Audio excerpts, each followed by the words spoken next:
Namiss ko bigla ang reverse Palace climb kaya tara, padyak tayo. 85 kilometers lang ang ruta, kaya naman kahit medyo maulan ay sinumulan ko na ang aking biyahe. Mula dito sa 13 ay binaybay ko na ang Governor's Drive hanggang marating ang kanto ng Manggahan ng General Trias City.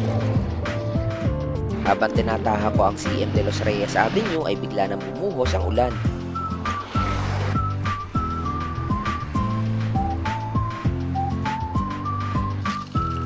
Bumubuhos na ang ulan. Nakaka 12 kilometers pa lang ako.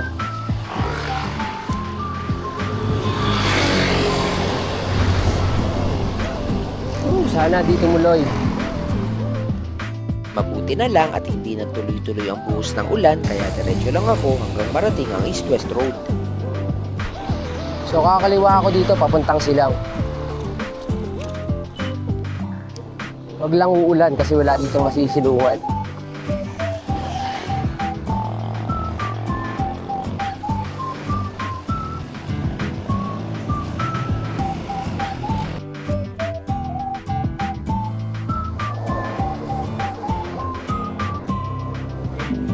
Sana'y ganito lang ang panahon, paampon-ambon.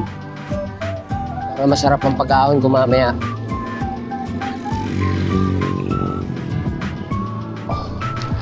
Ahon. 4% din. Okay. So kakaliwa ako dito. Sa unahan. Pag kumanan ako, Tagaytay. Dito ako sa kaliwa. Kasi bababa muna ako ng Nuvali bago umahon ng Tagaytay. Okay. Aguinaldo Highway.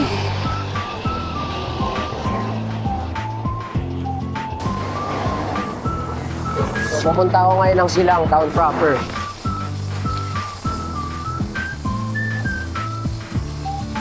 Kakanan ako dito sa naunahan. Nang marating ang bayan ng Silang ay binaybay ko na ang daan patungo sa Nuvali. Okay, so pinapakanan ako sa kasunod na kanto.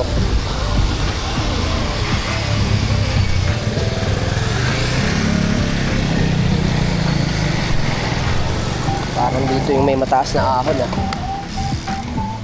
Parang dito yun ah.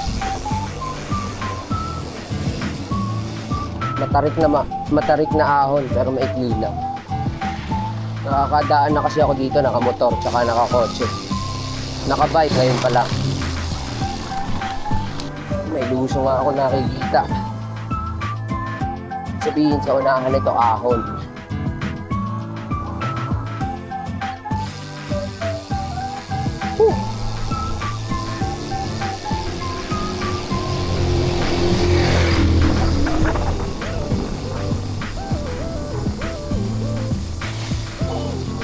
Hoy, ahon, taas.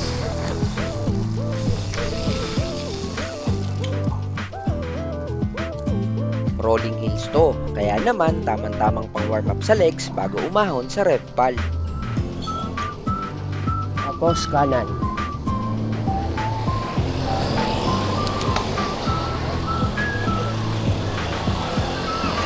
Hindi ko sure kung carjack hill ang daan ito. Hindi ko kasi chinek yung ruta. Basta niload ko lang sa cyclo-computer. Hindi ko alam kung carjack hill ang daan ko pababa or sa Tagaytay Santa Rosa Road. Pero mukhang carjack hill ang ruta nito. Ang tumbok nito. Surprise! Ahon! Maikling ahon pero matataas.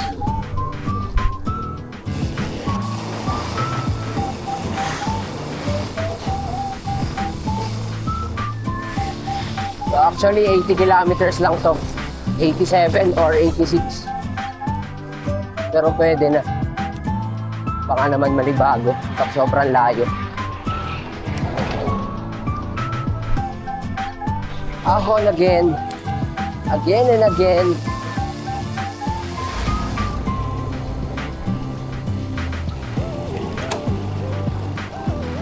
Maigli lang. Pang warm up lang talaga mamaya.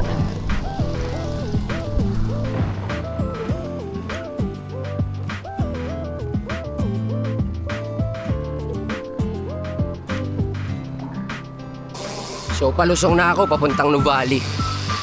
Doon naman ako magsisimula paahon ng Revpal. Let's go! Okay, ano na ako dito.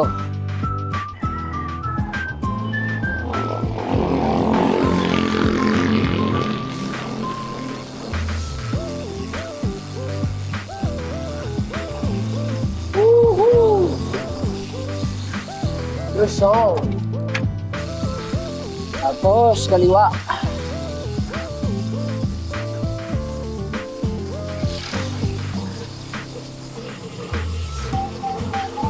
Lusong, sarap ng lusong. Mamaya ahon naman. Paiyakan sa ahon.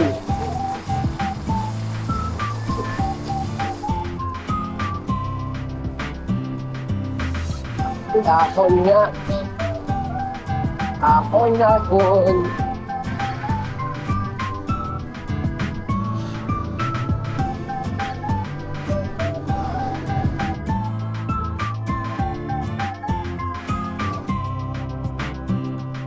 Ilang saglit pa ay tinahaw ko na ang Tagaytay to Santa Rosa Road. Okay, Tagaytay to Santa Rosa Road. Laging traffic. Okay, enjoy ko muna ang lusong. Mahabang lusong to.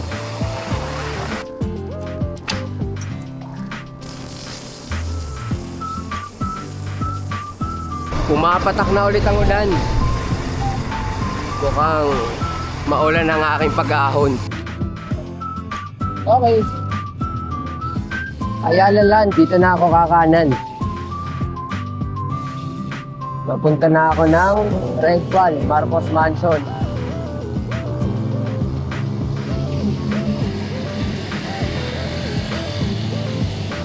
Nuvali. Papunta na ako ng Marcos Mansion. Madilim ang langit. Sabi ko, iniisip ko pa naman bago umahon, bibili muna ako ng Pocari. Saka kakain muna ako kaso parang sa taas ng Tagaytay na ako makakakain ito. Let's go! Malalaspag din sa wakas. Makalipas ang mahabang panahon na walang long ride. Actually, hindi naman kalayuan to, 80 plus lang. 87 nata. 87 kilometers kaso okay din ang ahon. Kaya okay na muna to sa ngayon. So let's go!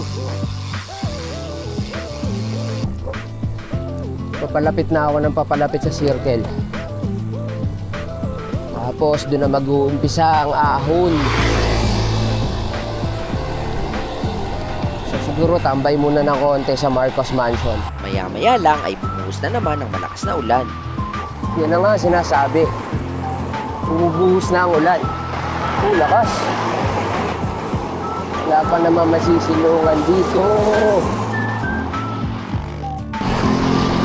Dito nagbaon ako ng plastic. Naka-plastic ang aking cellphone.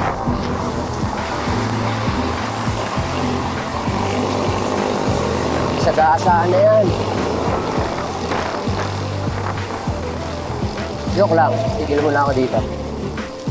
Nakita akong bike. Inilagay ko lang sa plastic ang aking cellphone, tapos diretso padyak na kahit umuulan. Okay, basahan na to. Malayo pa ang aking papadyakin, 50 kilometers pa. Baka hindi huminto eh. So, diretso na to, rain or shine naman ngayon. Yun. Hindi na yung circle. Bakit ng Tagaytay City? Ulan ka lang, basa ako. Aray ko po. Saan na sapatos ko? Huli ka to mamaya. Buti naman huminto na. Sana kasya yung bao kong calories at carbs kanina. Sana di mabitin. Let's go. Tingnan natin mamaya. Kaya pala maganit. 3.6 ang gradient. Yan na, lusong na. Balik tayo sa map. Kasi di ko kabisado itong lugar. Parang may batang malalaspag ah. Walang kain-kain. Tayo dyan. Makalipas pa ang ilang kilometro ay narating ko na ang paanan ng Marcos Mansion Climb. Okay, Marcos Mansion Climb.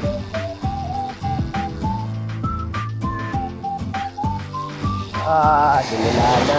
Kapag small ring. Makunat ang ahon dito, kaya naman nag-shift agad ako sa small ring bago pa man magsimulang umahon. 10.4 agad ang gradient. Max lang. 12%.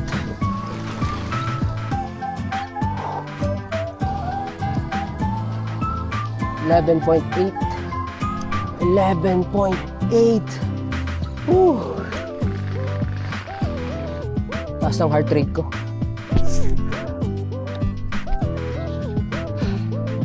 Hingal, 171.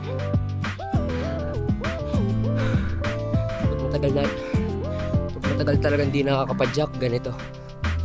Ang bilis tumaas ng heart rate.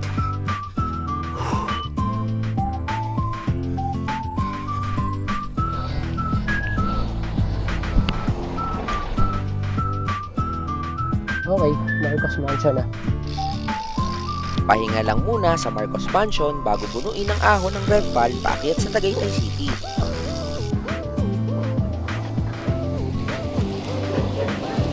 Okay, Marcos Mansion na din. So, walang bibilihan. Dito ako titigil sa unahan. Yan lang. Wow! Malalim.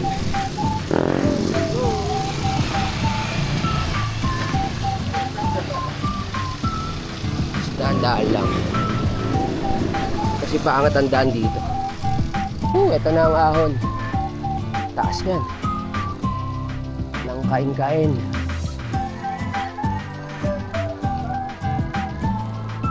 Let's go, ahon. Small ring lang. Ikot lang ako, galing ako ng 13. Sa pag-ahon ng Revpal ay minakasabay ako na mahilig din mag-long ride. Kaya naman napadali ang pag-ahon dahil slow pace lang habang nagkikwentuhan. Pero parang hindi ko kayang 8,000 na. Sabi ko parang Layo. 5,000 na kakayanin ko hanggang bukas. Pagod yan. Oo. Halos pareho kasi ang mga napupuntahan naming ruta, kaya naman napapahaba ang usapan. Gusto ko sa ulitin yung bullpen ko, yung pinakadulo eh. Yung coastal. Yung rough road. Kasi yung pinaka road eh. Rough road yun. Oo. Sa San Andres. Doon kami dumaan, kuya. Doon kami dumaan. Mas mabato doon.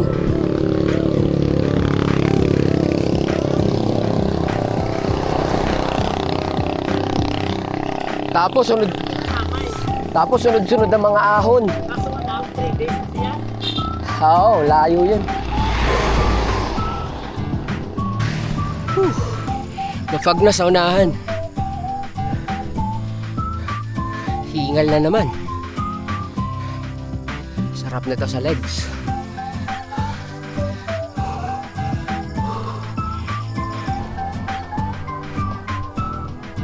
Isang makunat na ahon pa ay narating ko na ang kanto ng Dapdap East.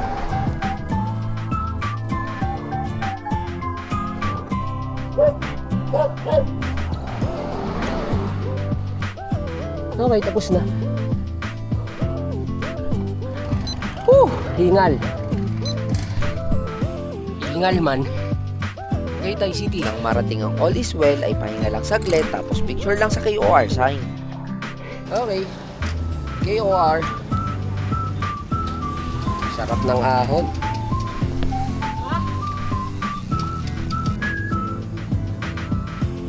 Lusong ahon ka pa, kuya. Ako, puro lusong na. Kuya, lakas. Isang ride lang, nasa 5,000, 8,000 ang elevation gain. Okay, padjak na ulit. Ilang minuto pa ay diretso padyak na pauwi para hindi abutan ng buhos ng ulan. Napakwento kay Kuya, lakas. Puro endurance din ang kanyang ride. Puro lusong na to pag uwi, kaya naman mahaba-habang recover sa mga inaahon kanina. Mapag. Alas 4 na din kasi pasado. Kaya mapag na dito sa Tagaytay.